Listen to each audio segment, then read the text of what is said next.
Bismillahirrahmanirrahim. Assalamualaikum warahmatullahi wabarakatuh.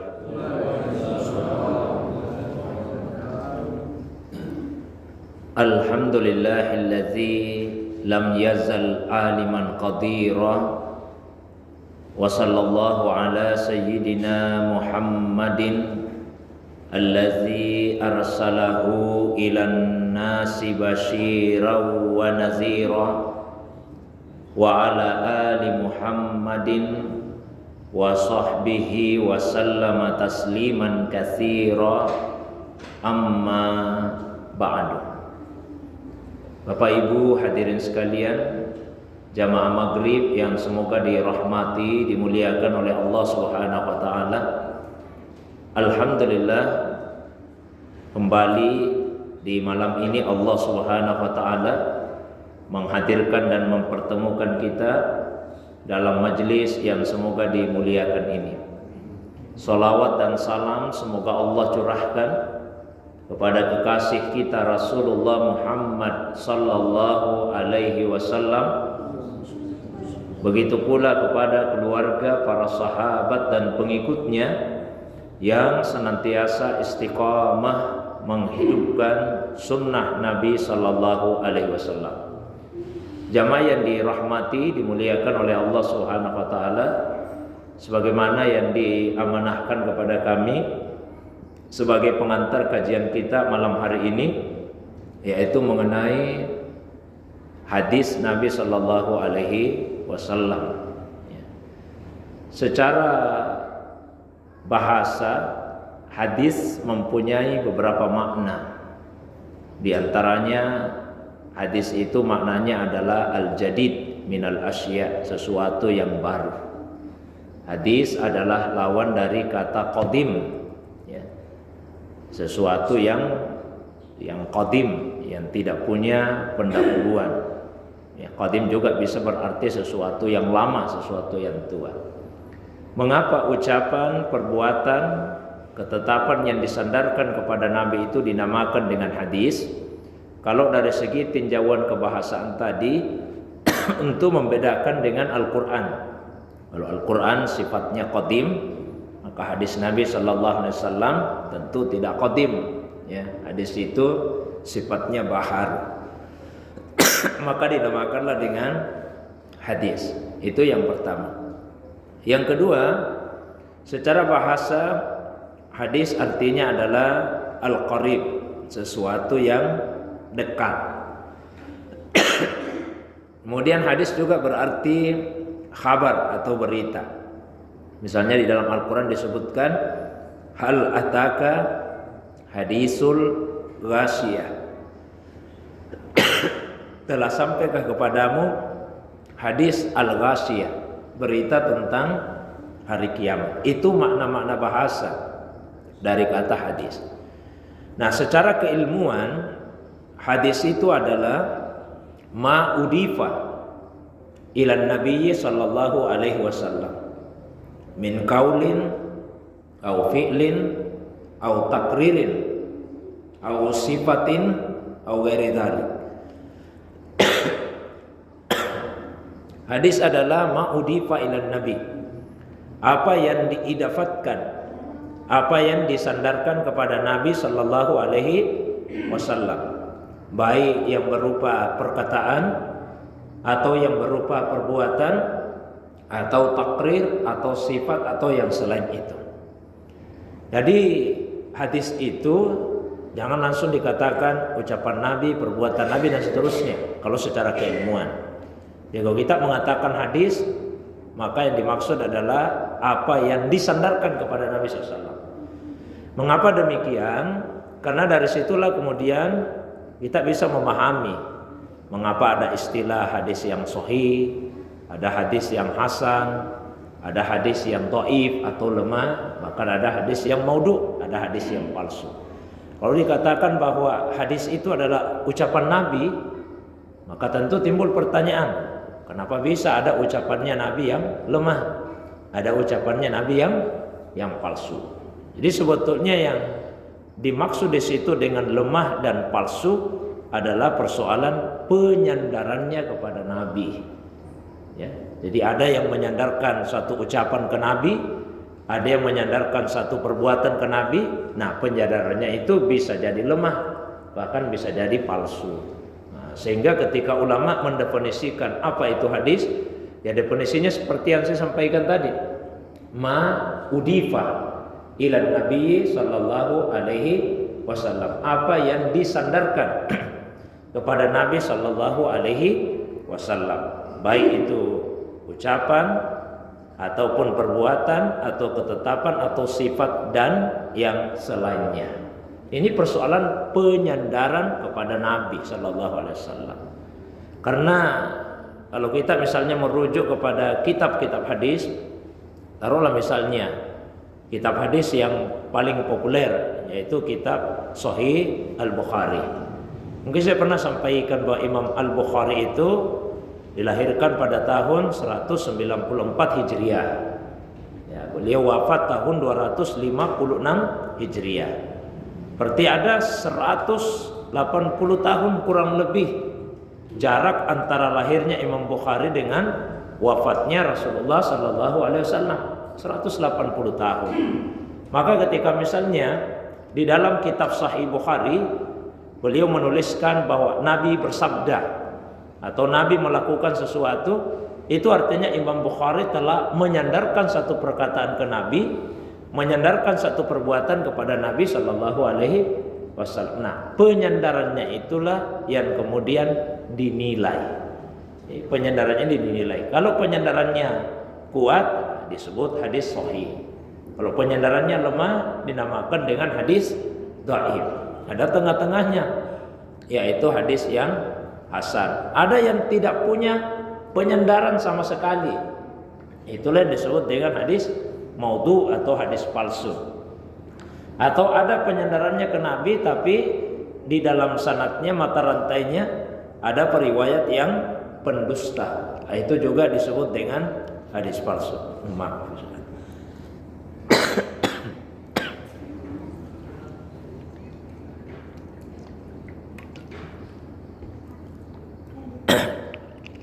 Baik. Saya lanjutkan ya.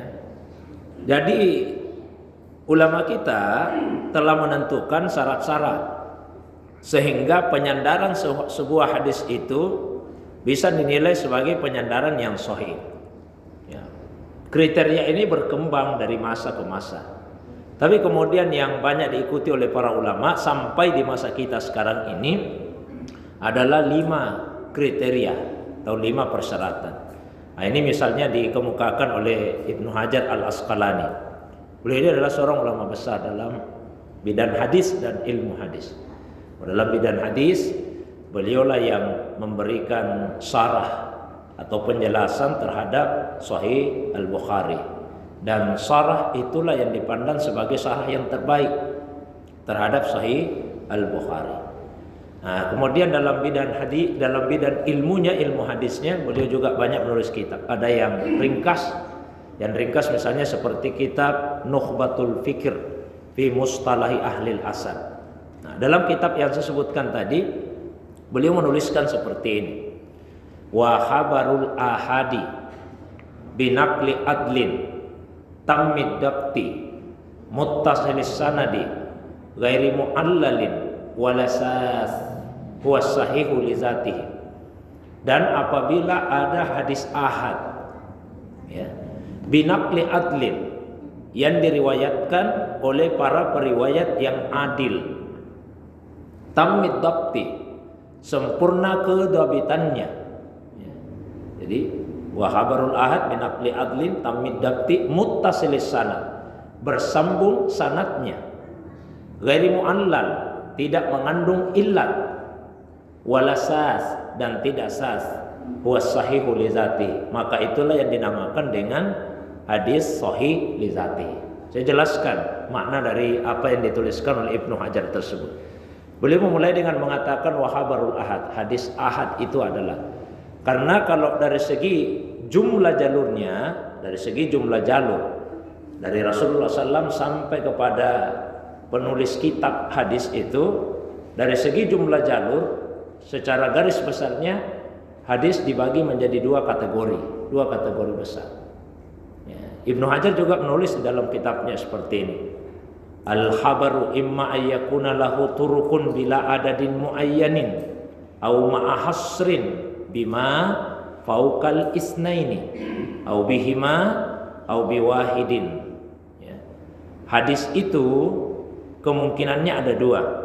Kemungkinan yang pertama yaitu lahu turukun bila adadin muayyan. Dia mempunyai turuk, mempunyai jalur bila adadin muayyan, tanpa jumlah yang tertentu. Artinya jalurnya sangat banyak. Kemudian kemungkinan yang kedua ma'ahasrin. Kemungkinan yang kedua hadis itu mempunyai jalur yang terbatas. Nah, hadis yang punya jalur yang terbatas, terbatasnya itu ada tiga. Ada yang ma'ahasrin bima fauqal isnain, di atasnya dua, berarti jalurnya tiga dan seterusnya. Au bihima, ada yang dua saja jalurnya. Au biwahid, ada yang satu. Nah, yang terbatas jumlah jalurnya, itu di atas dua atau satu, itu dinamakan dengan hadis ahad. Secara umum ada dua Pak, itu kategori besarnya hadis. Yang mutawatir, yang ahad. Kalau yang mutawatir ini, maka dia bisa dipastikan berasal dari Nabi Shallallahu Alaihi Wasallam. Itu mutawatir, makanya tidak dikaji lagi. Nah, maka yang dikaji setelahnya itu khusus hadis ahad saja. Beliau mengatakan wahabarul ahad. Kalau ada hadis ahad memenuhi 5 syarat. Satu tadi binaqli adlin. Semua periwayat yang ada di dalam sanadnya itu adil. Adil itu maksudnya harus orang Islam semua. Nah, kemudian balik. Ketika dia menyampaikan hadis itu sudah balik. Meskipun boleh jadi dia menerima hadis itu belum balik. Karena banyak sahabat yang masih kanak-kanak ketemu Nabi. Dia mendengar Rasulullah bersabda, melihat Rasulullah melakukan sesuatu. Tapi setelah balik, setelah dewasa, dia sampaikan apa yang didengar, apa yang dilihat. Itu masih disebut balik. Jadi ukurannya adalah pada saat menyampaikan. Kemudian ghairi fasik. Dia tidak fasik. Tidak fasik artinya tidak melakukan dosa besar. Dan tidak sering melakukan dosa-dosa yang kecil, serta tidak melakukan sesuatu yang merusak muru'ah atau kehormatan dirinya. Itu syarat pertama. Yang kedua, tamid dabti, sempurna kedabitannya. Kedabitan di sini berkaitan dengan kekuatan hafalan. Kalau tadi keadilan itu berkaitan dengan kejujuran, berkaitan dengan agamanya, integritas pribadinya. Tapi kalau kedabitan itu masalah kekuatan hafalan. Karena tidak semua orang yang soleh sekalipun atau orang yang jujur sekalipun, tidak semuanya kuat hafalannya. Bisa saja ada orang Pak rajin ibadah, tapi kalau menyampaikan informasi biasa salah. Bukan dia sengaja, tapi memang hafalannya lemah. Maka tidak cukup hanya mensyaratkan keadilan, disyaratkan juga lah kedabitan, bahkan kedabitan yang sempurna. Kemudian yang ketiga, muttasilis sanad. Sanadnya itu harus bersambung. Mulai dari mukharrij yang menghimpun hadis sampai kepada Nabi Sallallahu Alaihi Wasallam. Terus syarat yang keempat, tidak boleh berillat. Tidak boleh berillat, artinya tidak boleh ada cacatnya yang tersembunyi. Dan yang kelima, tidak boleh sas. Sas artinya tidak boleh bertentangan dengan hadis yang jauh lebih kuat. Ini 5 syarat. Kalau ini terpenuhi, maka hadis itu dinamakan dengan hadis yang sahih. Saya berikan satu contoh misalnya yang ada di dalam kitab Jami' Sahih Bukhari. Kata Imam Al-Bukhari, haddatsana Muhammad bin Al-Musanna qala haddatsana Abdul Wahab Ats-Tsaqafi qala haddatsana Ayyub an Abi Kilabah an Anas radhiyallahu anhu qala qala Rasulullah sallallahu alaihi wasallam salasun man kunna fihi wajada halawatal iman ayyakuna Allahu wa rasuluhu ahabba ilaihi mimma siwahuma wa yuhibbal mar'a la yuhibbuhu illa lillah wa yakraha ay yauda ilal kufri kama yakrah ay yuqzafa finnar. Jadi kata Imam Al-Bukhari, guru kami Muhammad bin Al-Musanna menyampaikan kepada kami, dia berkata, guru kami Abdul Wahab As-Tsaqafi menyampaikan kepada kami, ia berkata, guru kami Ayyub menyampaikan kepada kami, dari Abu Kilabah, dari Anas, ia berkata bahwasanya Rasulullah bersabda. Nah, jadi ini mata rantainya Pak bersambung dari Imam Bukhari sampai ke Rasul. Karena Imam Bukhari mendengar langsung dari gurunya yang bernama Muhammad bin Al-Musanna. Muhammad bin Al-Musanna mendengar langsung dari gurunya Abdul Wahab As-Saqafi. Abdul Wahab As-Saqafi mendengar langsung dari gurunya yang bernama Ayyub. Ayyub mendengar dari Abu Kilabah. Abu Kilabah dari Anas. Anas dari Rasulullah SAW. Sanadnya bersambung. Kemudian yang kedua, semua periwayat tadi itu adil semua. Adil, tidak ada yang bermasalah integritas moralnya, kejujurannya. Lalu yang ketiga, semua kuat hafalannya. Nah, berarti terpenuhi 3 syarat ini. Lalu syarat yang keempat, tidak ada illatnya. Diperiksa sanadnya, tidak ada cacatnya yang tersembunyi. Dilihat lagi isi matannya. Apa isi matannya? Ada 3 hal yang apabila dimiliki seseorang, maka dia akan merasakan manisnya iman. Ya, yang pertama, yaitu dia menjadikan Allah dan Rasulnya menjadi yang lebih dia cintai dibandingkan selain keduanya. Kemudian dia mencintai seseorang dan dia tidak mencintainya kecuali karena Allah. Lalu yang ketiga, dia benci kembali kepada kekafiran sebagaimana dia tidak suka dicampakkan masuk ke dalam api neraka. Nah, ini isinya hadis, termasuk juga jalurnya, di dalamnya tidak ada illah dan juga tidak bertentangan dengan Al-Quran. Itu artinya sudah memenuhi 5 syarat. Maka hadis tadi itu adalah contoh dari hadis yang sahih. Sudah selesai, Pak. Jadi kalau ada ulama yang mengatakan ini hadis sahih, maknanya itu memenuhi 5 syarat tadi.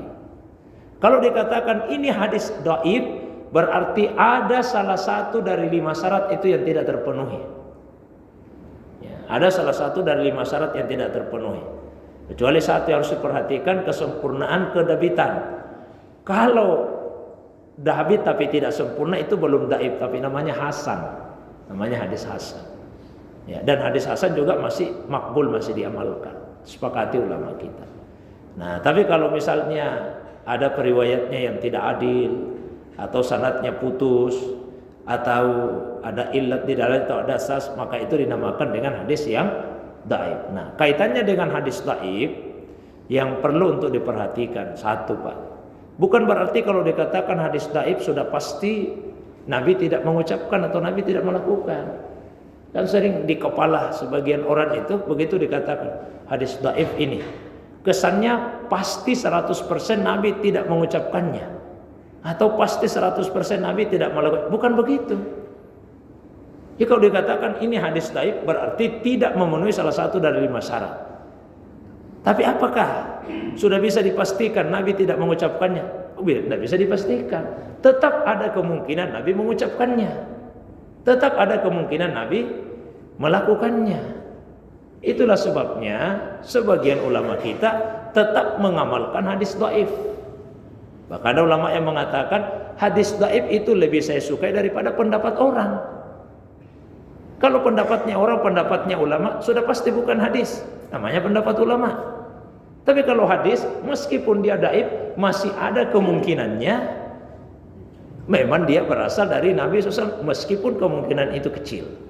Jadi itu satu, Pak. Jadi jangan ada kesan kalau disebut hadis dhaif sudah pasti bukan dari Nabi Sallallahu Alaihi Wasallam. Yang kedua, jangan juga ada kesan bahwa ulama itu menolak semua hadis dhaif, tidak. Nah, jadi karena persoalan teknis yang saya sampaikan tadi, maka kemudian ulama berbeda pendapat dalam hal hukum menerima atau mengamalkan hadis yang dhaif. Ya. Ada ulama kita yang memang menolak keseluruhan. Ini mutasaddid, terlalu keras. Oh, ada yang menerima begitu saja. Ada yang menerima tapi menetapkan persyaratan-persyaratan. Ini yang pertengahan. Apa syaratnya? Hadis dhaif itu diamalkan dengan syarat. Satu, ya, kedaifannya tidak parah. Tidak parah kedaifannya. Maksudnya apa tidak parah? Karena hadis itu menjadi dhaif kan penyebabnya macam-macam, Pak. Beragam. Kalau mau disederhanakan, ada 2 faktor utamanya. Satu, putusnya sanadnya. Yang kedua, ada rawinya yang bermasalah. Masalah pada rawi itu sampai 10 masalahnya. Ada yang karena dusta, ada yang tertuduh berdusta, ada yang parah kesalahannya, ada yang lalai, ada yang melakukan kefasikan, ada yang karena menyelisihi periwayat yang lain, ada yang karena orangnya tidak dikenal, ada yang karena melakukan bid'ah, ada yang karena buruk hafalannya. Jadi dari 10 penyebab tadi ada yang parah, ada yang tidak parah. Yang parah misalnya kalau dusta. Ya, kalau rawi itu pendusta dalam masalah hadis, berapapun banyaknya jalur pendukungnya tidak bisa diterima karena ini penyebab yang parah. Tapi kalau masalah jelek hafalan, nah, itu kedaipan, penyebab kedaipannya tidak parah, masih bisa diamalkan. Jadi hadis dhaif diamalkan dengan syarat kedaipannya tidak parah penyebabnya. Kemudian yang berikutnya tidak berkaitan dengan masalah akidah, bukan masalah halal haram. Ya, kalau masalah akidah mesti ditetapkan dengan dalil yang pasti dan meyakinkan. Masalah halal dan haram. Jadi hadis dhaif itu diamalkan kalau masalah fadilah amal, keutamaan amal. Ya, yang jelas amalnya ada, kemudian ada hadis dhaif menceritakan pahalanya dan seterusnya. Ya, kemudian yang berikutnya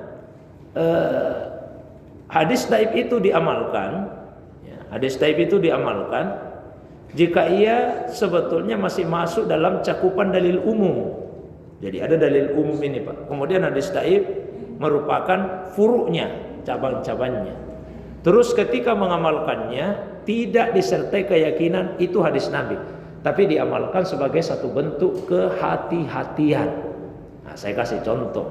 Jadi contoh, Pak. Misalnya Nabi SAW bersabda, "Man qama lailatal id, lam yamut qalbuhu yauma tamutul qulub." Barang siapa yang menghidupkan 2 malam hari raya, tentu menghidupkan dengan ibadah, maka hatinya tidak akan mati pada saat hati-hati manusia sudah mati. Ini hadisnya Pak, dhaif. Tapi kelemahannya tidak parah, maka masih diamalkan. Jadi silakan saja di malam Lebaran, di malam Idul Fitri, Idul Adha, isilah dengan ibadah. Isi dengan ibadah. Atau yang berkaitan dengan Muharram ini Pak.